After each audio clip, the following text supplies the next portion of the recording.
Čaute, dneska vám ukážem, ako stravujem Vianoce. Už dávam na svoje štúdio nejaké tie veci vianočné.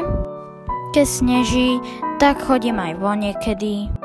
Ale málokrát sa stáva, že sneží na Slovensku. Pomáham ozdobovať stromček a keď prídem ku babke, tak sa úplne prežerem.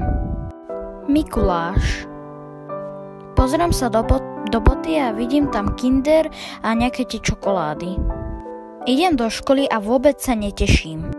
Konečne prídem a užívam si tú vianočnú atmosféru. A potom si idem ľahnúť. Stanem a pozriem sa z okna. Som úplne natešený.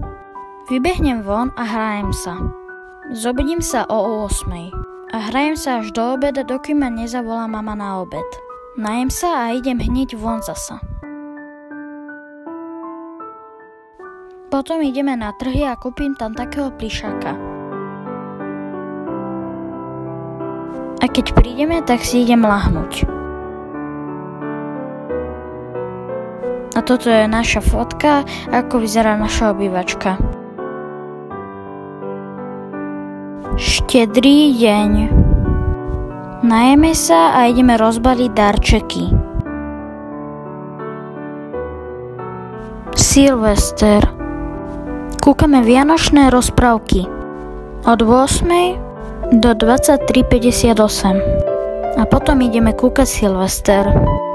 Prajem vám krásne sviatky a ces.